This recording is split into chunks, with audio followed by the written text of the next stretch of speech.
السلام علیکم جی، تو کیسے ہو سب؟ میں ہوں ردا اور آپ لوگ ہو میرے یوٹیوب چینل ردا فاطمہ ناولز پر۔ پیچھے اگر کوئی شور کی آواز آ جائے تو اس کو اگنور کر دینا۔ ہم ابھی ناول کا وائس اوور شروع کرتے ہیں اور کمنٹ سیکشن میں بتانا کہ کیسی لگی ناول۔ بھائی مطلب ایک بات ہے، سارے پتہ نہیں کدھر چلے گئے ہیں، اتکاف پہ بیٹھ گئے ہو کیا؟ خیر، اس کو مطلب اگنور کرو، ٹھیک ہے؟ اب میں ناول کو شروع کرتی ہوں، لیکن یہ ناانصافی ہے، تم لوگ کوئی ویوز وغیرہ نہیں کرتے، ٹھیک ہے؟ اب میں کیا ہی بول سکتی ہوں تم لوگوں کو، سب کو قصاص میں جو پھنس گئے ہیں سارے جا کے، ادھر تو کوئی آ ہی نہیں رہا اب، نہ محبت عبادت کی کوئی ایپیسوڈ کو صحیح سے ویو کر رہا ہے، نہ دل کا سفر کی ایپیسوڈ کو کوئی صحیح سے دیکھ رہا ہے، لیکن خیر اب ہم پوسٹ کرتے ہیں ایپیسوڈ کو، اب تم لوگ آرام سے ریڈ کرو، ٹھیک ہے؟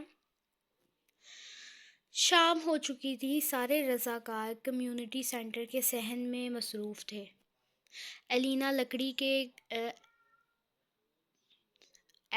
لکڑی کے کریٹس ایک طرف سے دوسری طرف منتقل کر رہی تھی اور آہل کامیار کے ساتھ کاغذات کی جانچ میں لگا ہوا تھا۔ زارا نے دور سے آواز دی، ایلینا ادھر آؤ، یہ دیکھو میں نے کیسا لباس خریدا ہے۔ ایلینا اس کے پاس چلی گئی۔ دونوں اگلے ثقافتی پروگرام کے لیے کیا پہنے، اس پر بات کر رہی تھی۔ اسی دوران ایلینا نے بے اختیار دیکھا، آہل ان کی طرف دیکھتا ہے، پھر فوراً نگاہیں پھیر لیتا ہے۔ ایلینا لمحے بھر کو الجھ گئی، آج وہ اتنا خاموش کیوں ہے؟ کچھ دیر بعد وہ پانی لینے گئی، وہاں کامیار بھی موجود تھا۔ کامیار نے دوستانہ لہجے میں کہا، تم یہاں بہت اچھے سے ایڈجسٹ ہو رہی ہو ایلینا۔ ایلینا نے نرم سی مسکراہٹ کے ساتھ سر ہلایا۔ کامیار نے قدرے بے تکلفی سے اضافہ کیا، آہل تمہارے بارے میں شروع میں تھوڑا فکر مند تھا، اسے لگا تھا کہ تمہیں یہاں مشکل ہوگی۔ ایلینا کا دل ہلکا سا نرم پڑ گیا، واقعی اس نے یہ کہا تھا؟ کامیار نے سر ہلایا، ہاں بس وہ مانے گا نہیں۔ ایلینا کچھ دیر خاموش رہی۔ پتہ نہیں کیوں لیکن اس کے دل میں ایک ہلکی سی گرمی سی محسوس ہوئی۔ اتنے میں آہل وہاں آ گیا۔ اس نے دیکھا ایلینا اور کامیار قریب کھڑے مسکراتے ہوئے بات کر رہے تھے۔ اس کی آنکھوں میں ایک پل کو درد کا ننھا سا سایہ ابھرا، بہت چھوٹا مگر بہت گہرا۔ ایلینا نے فوراً کہا، آہل ہم لوگ بس۔ آہل نے ادب سے مگر عجیب سی سختی کے ساتھ کہا، ہاں دیکھ رہا تھا، ٹھیک ہے۔ لیکن اس کی آواز پوری طرح نارمل نہیں تھی، اس میں ایک ہلکا سا فیصلہ تھا، اور یہ فیصلہ ایلینا نے فوراً محسوس کر لیا تھا۔ رات کو ایلینا اپنے کمرے میں ڈائری لکھ رہی تھی، اس کا دل عجیب سا بے چین تھا۔ آہل نے ایسا رویہ کیوں رکھا؟ اس کی آنکھوں میں وہ ہلکی سی چوٹ کیوں تھی؟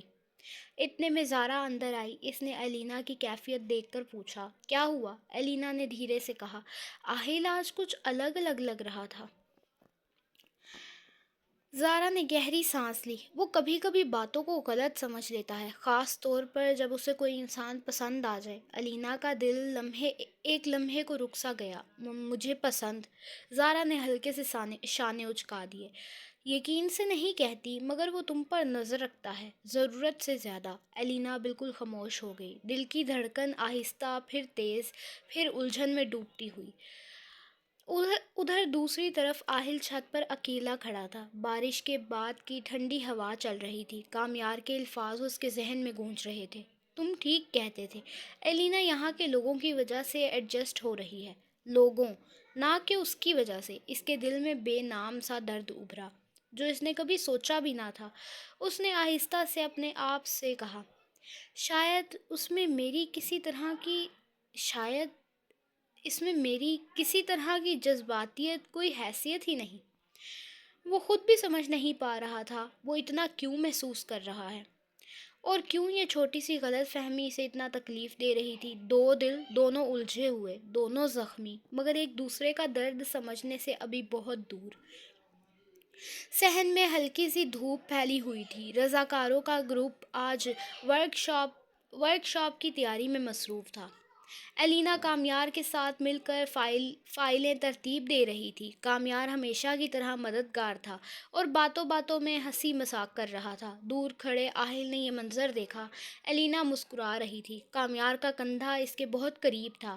آہل چند لمحوں کے لیے وہیں رک گیا۔ دل میں ایک عجیب سی چبھن اٹھی، خود اسے بھی سمجھ نہیں آیا کیوں۔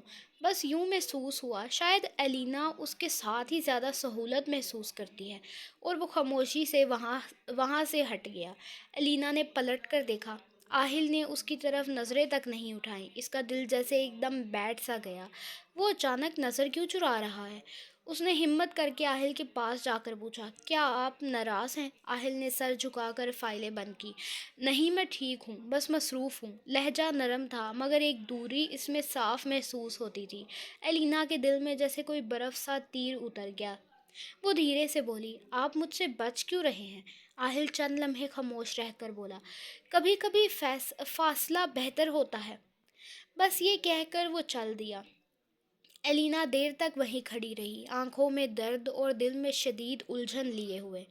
ایک دن الینا زارا اور فروہ کے ساتھ بیٹھ کر گفتگو کر رہی تھی۔ باتوں باتوں میں زارا نے کچھ ایسا کہہ دیا جسے آہل نے دور سے سن لیا۔ مثلاً یہ کہ الینا صرف عارضی لوگوں کو پسند نہیں کرتی۔ آہل کے دل میں فوراً ایک خلش سی جاگ اٹھی۔ اسے محسوس ہوا جیسے الینا اسے بھی عارضی ہی سمجھتی ہے۔ دوسری طرف الینا نے اتفاقاً آہل اور کامیار کو بات کرتے ہوئے سن لیا۔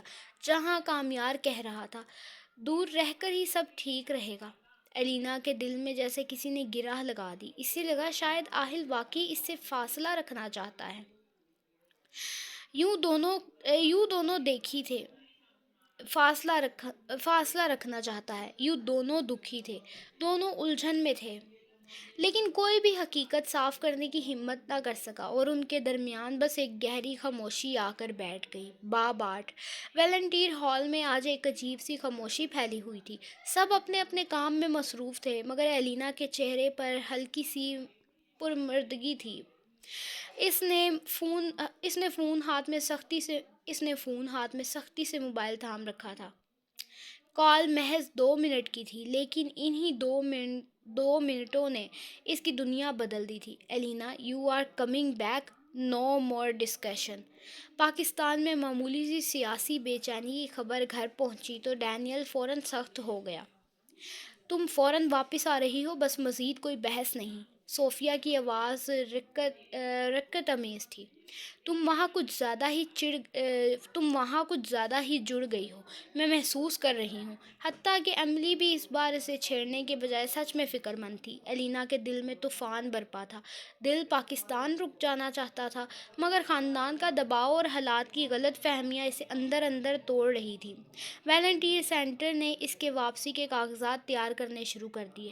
جب آہل کو خبر ملی تو اس کا چہرہ بالکل سپاٹ ہو گیا، لیکن اس نے کچھ نہیں کہا۔ الینا نے دل میں سوچا کہ شاید اسے روک لے گا یا کم از کم پوچھ لے گا، مگر وہ صرف اتنا بولا، سیف ٹریول۔ الینا کے لیے یہ الفاظ خنجر جیسے تھے۔ اسے لگا شاید اس سے کبھی میرے بارے میں اتنا سوچا ہی نہیں۔ دونوں کا دل ٹوٹا، مگر دونوں خاموش رہے۔ الینا واپسی کی تیاری کرنے لگی، زارا روتے ہوئے اسے گلے لگی۔ فروہ بالکل چپ تھی۔ کامیار کو ہلکا سا احساس جرم تھا، کیونکہ کچھ غلط فہمیوں میں اس کا بھی ہاتھ تھا۔ جب الینا باہر کھڑی تھی، آہل اس کے پاس سے یوں گزر گیا جیسے کوئی اجنبی ہو۔ اس نے پوچھا تک نہیں کہ وہ کیسی ہے۔ الینا کے دل میں تڑپ اٹھی۔ میرے پاس سے جو گزرا، میرا حال تک نہ پوچھا۔ میں کیسے مان جاؤں کہ وہ دور جا کر رویا؟ کاش بس ایک بار وہ کہہ دیتا، رک جاؤ۔ ادھر آہل کے دل میں صرف ایک دعا تھی، خیر سے پہنچ جائے بس۔ الینا بس میں بیٹھ گئی، بس آہستہ آہستہ دور ہوتی گئی۔ آہل خاموش کھڑا رہا، آنکھوں میں ایک نمی جسے اس نے کسی کو دکھانے نہ دیا۔ الینا کھڑکی سے اسے دیکھتی رہی جب تک وہ ایک نقطے میں نہ سمٹ گیا، بالکل پھر مکمل اوجھل ہو گیا۔ آہل رات کو مسجد کی چھت پر اکیلا بیٹھا تھا۔ ہوا سرد تھی، مگر اس کے دل میں اس سے کہیں زیادہ سردی اتر آئی۔ کامیار قریب آیا اور بولا، الینا جا چکی ہے؟ آہل نے دھیرے سے کہا۔ ہاں۔ کامیار نے پوچھا، کچھ کہا نہیں اسے؟ آہل نے سر ہلایا۔ اس کی آواز میں زخمی سا سکون تھا۔ اگر وہ یہاں خوش نہیں تھی تو میں کیا کہہ سکتا تھا؟ کامیار نے حیرت سے اسے دیکھا۔ تجھے کس نے کہا کہ وہ خوش نہیں تھی؟ اس کو تو گھر والوں نے بلایا ہے۔ آہل نے نظریں پھیر لی۔ کسی نے نہیں، بس محسوس ہوا۔ ایلینا اپنے شہر کے پل پر کھڑی تھی۔ ٹھنڈی بارش برس رہی تھی۔ بھیڑ اس کے آس پاس تھی، مگر دل میں ایک ہی کمی تھی، آہل کی۔ وہ بار بار فون دیکھتی، نہ کوئی پیغام، نہ کوئی کال، نہ آہل کی طرف سے، نہ اس کی جانب سے۔ بارش کی ہر بوند دل پر گر رہی تھی، اور ہر بوند ایک ہی نام بن کر بہا رہی تھی، آہل۔ آہل مسجد کے صحن میں بیٹھا تسبیح گھما رہا تھا۔ کامیار نے آہستہ سے پوچھا، تو ٹھیک ہے؟ آہل نے بس اتنا کہا، جتنا ہنسا تھا ہم ہنس چکے، اب تماشا کیوں؟ جتنا ہنسنا تھا ہم ہنس چکے، اب تماشا کیوں بنے؟ ہم بہت خوش تھے، مگر اب نہیں رہے۔ اب صرف ایک خاموشی ہے جو ایلینا چھوڑ گئی ہے، اور ایک ادھوری محبت جو ساتھ رہ گئی ہے۔ ایلینا یورپ کے آسمان تلے جب بھی بارش محسوس کرتی، اسے آہل یاد آتا، کیونکہ بارش میں وہ اس کے دل کے سب سے قریب تھا۔ آہل ہر شام صحن میں ایک خالی کرسی کو دیکھتا، وہی کرسی جس پر ایلینا بیٹھا کرتی تھی۔ نہ کوئی پیغام، نہ کوئی واپسی، نہ کوئی ملاقات، صرف یادوں کا بوجھ، اور محبت کا وہ حصہ جو کبھی مکمل نہ ہوگا، ادھورا لیکن سچا۔